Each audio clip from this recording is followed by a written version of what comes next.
Ils sont des milliers de personnes. Et ils ne sont venus et présentés là que par la volonté d'un seul homme. Lui, leur image, leur honneur, leur guide et leur fureur, rassemblés sous la même manière et même geste, prêts à lui suivre jusque dans la guerre, jusque dans l'enfer et jusque dans la folie.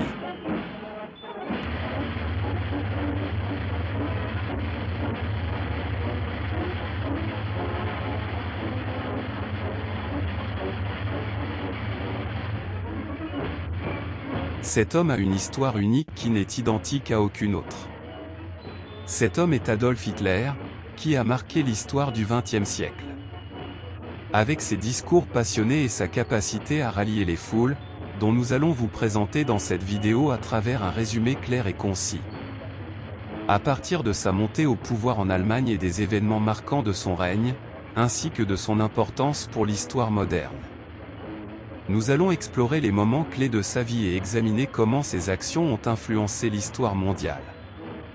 Bien que l'histoire d'Hitler soit sombre et troublante, il est important de comprendre les événements qui ont mené à sa montée au pouvoir et les conséquences de son régime pour mieux comprendre les leçons que nous pouvons en tirer pour l'avenir.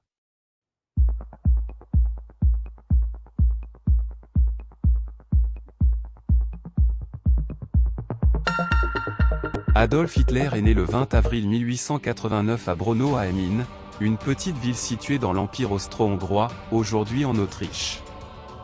Il était le quatrième des 6 enfants d'Alois Hitler, un douanier, et de Clara Pölz, sa troisième épouse. Pendant son enfance, Hitler a vécu à Braunau am Inn, puis à Passau en Allemagne, et plus tard à Linz, en Autriche. Ses parents étaient d'origine modeste, et la famille a déménagé à plusieurs reprises pour des raisons liées au travail de son père. Hitler a montré des talents artistiques précoces et envisageait une carrière dans les beaux-arts. Il était passionné par le dessin et la peinture, et ses parents l'encourageaient dans cette voie. Cependant, après la mort de son père en 1903, il a quitté l'école à l'âge de 16 ans et a déménagé à Vienne pour passer l'examen d'entrée à l'Académie des Beaux-Arts. Malheureusement, il a échoué à 2 reprises et a été rejeté. À Vienne, Hitler a vécu une période difficile marquée par la pauvreté et la solitude. Il a survécu en vendant des peintures et des cartes postales, mais a souvent été contraint de vivre dans des foyers pour sans-abri. C'est à cette époque qu'il a commencé à développer ses idées politiques et nationalistes, nourries par des lectures d'ouvrages antisémites et nationalistes. En 1913, Hitler a déménagé à Munich, en Allemagne, dans l'espoir de fuir la conscription autrichienne et de trouver de meilleures opportunités. Lorsque la Première Guerre mondiale a éclaté en 1914, il s'est porté volontaire pour rejoindre l'armée allemande. Il a servi en tant que soldat pendant la guerre, participant à des batailles en France et en Belgique. Il a été décoré à 2 reprises pour sa bravoure, mais a également été blessé à 2 reprises.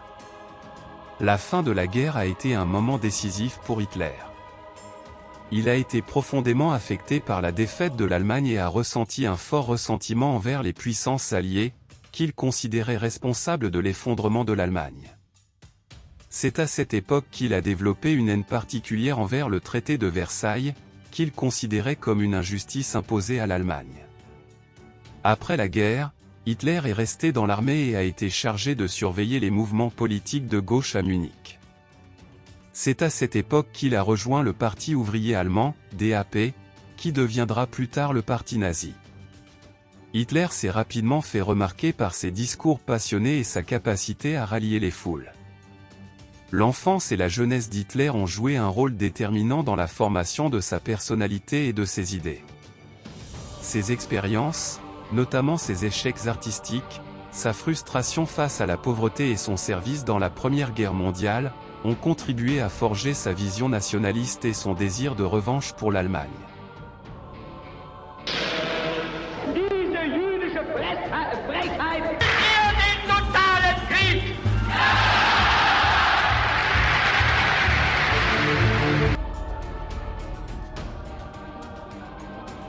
Après la fin de la Première Guerre mondiale, l'Allemagne était confrontée à des troubles politiques et économiques majeurs.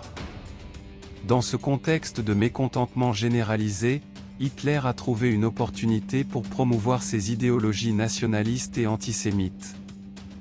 En 1919, il rejoint le Parti ouvrier allemand, qui se transformera plus tard en Parti national-socialiste des travailleurs allemands, connu sous le nom de Parti nazi. Hitler utilise ses talents d'orateur pour captiver les foules lors des rassemblements du parti, prêchant la supériorité de la race aryenne, la nécessité de restaurer la grandeur de l'Allemagne et la promotion de la haine envers les Juifs et d'autres groupes considérés comme inférieurs. Le Parti national-socialiste des travailleurs allemands attire de plus en plus de partisans, et Hitler, avec son charisme et son éloquence, devient rapidement une figure de proue du parti. En 1923, Hitler tente un coup d'État connu sous le nom de putsch de la brasserie à Munich, dans le but de renverser le gouvernement bavarois. Cependant, le putsch échoue et Hitler est arrêté et condamné à 5 ans de prison. Pendant son emprisonnement, il écrit son manifeste politique, Mein Kampf, dans lequel il expose ses idéologies et ses plans pour l'avenir de l'Allemagne. Après sa libération anticipée en 1924, Hitler adopte une approche plus légale pour atteindre le pouvoir. Le Parti national-socialiste des travailleurs allemands s'implante dans le paysage politique allemand, profitant du mécontentement de la population envers les effets dévastateurs de la Grande Dépression et de la crise économique. Au début des années 1930, le Parti national-socialiste des travailleurs allemands remporte de plus en plus de sièges au Parlement allemand, le Reichstag. En 1933, Hitler est nommé chancelier d'Allemagne par le président Paul von Hindenburg, dans le cadre d'un accord politique entre les conservateurs et les nazis. Après l'incendie du Reichstag en février 1933, Hitler exploite la situation pour consolider son pouvoir et établir un régime dictatorial. Par la suite, Hitler utilise diverses tactiques pour éliminer ses opposants politiques, restreindre les libertés civiles et mettre en place un contrôle total sur l'Allemagne. En 1934, suite au décès de Hindenburg, Hitler combine les postes de chancelier et de président pour devenir le Führer, le chef suprême de l'État allemand.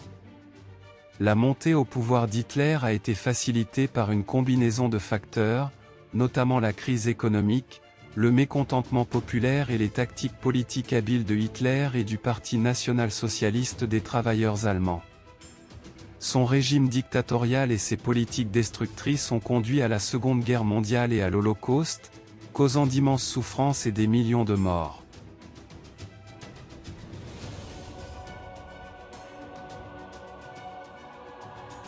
Pendant la Seconde Guerre mondiale, Hitler a poursuivi une politique expansionniste agressive qui visait à établir la domination allemande en Europe. Il a d'abord annexé l'Autriche en 1938, puis a exigé la cession des Sudètes en Tchécoslovaquie, avant d'envahir l'ensemble du pays. En 1939, il a signé un pacte de non-agression avec l'Union soviétique, permettant à l'Allemagne de s'attaquer à la Pologne, ce qui a déclenché la guerre. Pendant la guerre, Hitler a dirigé l'effort de guerre allemand et a mis en place une politique brutale envers les groupes considérés comme ennemis, en particulier les Juifs. Les camps de concentration et d'extermination ont été créés pour déporter et assassiner des millions de Juifs, ainsi que d'autres minorités considérées comme indésirables par les nazis. L'armée allemande a mené des offensives sur plusieurs fronts, notamment en France, en Afrique du Nord, dans les Balkans et en Union soviétique. Cependant, les défaites se sont accumulées, notamment la bataille de Stalingrad en 1943, qui a marqué un tournant majeur de la guerre. En 1945, les Alliés, menés par les États-Unis, le Royaume-Uni et l'Union soviétique, ont envahi l'Allemagne et ont finalement vaincu l'armée allemande. Hitler s'est suicidé dans son bunker à Berlin le 30 avril 1945, quelques jours avant la reddition allemande. La guerre a eu des conséquences désastreuses pour l'Allemagne et l'Europe, avec des millions de morts, de blessés et de réfugiés. Les Alliés ont poursuivi les criminels de guerre nazis lors de procès tels que le procès de Nuremberg, qui ont mis en lumière les atrocités commises par le régime nazi pendant la guerre, en particulier la Shoah. La Seconde Guerre mondiale a également conduit à la création de l'Organisation des Nations Unies, dans l'espoir de prévenir les conflits mondiaux futurs.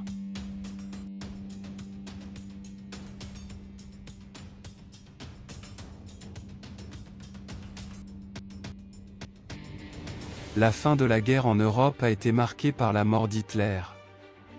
Le 30 avril 1945, dans son bunker de Berlin, Hitler s'est suicidé avec sa compagne Eva Braun, alors que les troupes soviétiques progressaient dans la ville et que la défaite de l'Allemagne devenait inévitable.